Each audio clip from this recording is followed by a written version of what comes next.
Porthi'r 5,000. I ffwrdd â nhw mewn cwch i lew tawel i fod ar eu pennau hunan, ond roedd llawer o bobl wedi gweld yn gadael ac wedi cerdded ar frys o'r holl drefi a chyrraedd yno o'i blaena. Pan gyrhaeddodd Iesu'r lan a gweld y dyrfa fawr yno, roedd yn teimlo i'r byw drostyn nhw, am ei bod fel defaid heb ddigael i ofalu amdanyn nhw. Felly treuliodd amser yn dysgu llawer o bethau iddyn nhw. Roedd hi'n mynd yn hwyr, felly dyma'i ddisgyblion yn dod ato a dweud, mae'r lle ma'n anial ac mae'n mynd yn hwyr. Anfon o bobl i ffwrdd i'r pentrefi sydd o gwmpas iddyn nhw gael mynd i brynu rhywbeth i'w fwyta. Ond atebodd Iesu, rhowch chi rhywbeth i'w fwyta iddyn nhw. Beth ni, medden nhw? Bydda'n costio ffortiwn i gael bwyd iddyn nhw i gyd.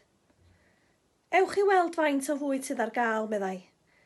Dyma nhw'n gwneud hynny a dod yn ôl a deud, 5 torth fach a 2 bysgodyn. Dyma'r Iesu'n deud wrthyn nhw am wneud i'r bobl eistedd mewn grwpiau ar y glaswellt. Felly dyma pawb yn eistedd mewn grwpiau o 100 i 100.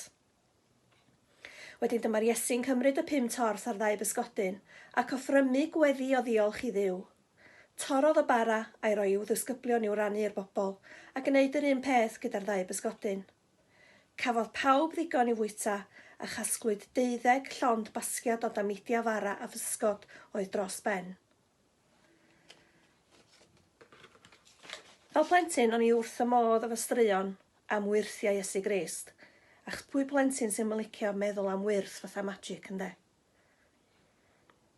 Mae Porthi'r 5,000 wedi bod yn idiom iddyn ni yn tŷ ni ar Brawn Dydd Sul pryd o mam yn gwneud digon o ginio Dydd Sul i fwydo cor o brythoniaid neu i fwydo'r 5,000 fysa ni'n deud wrthi hi.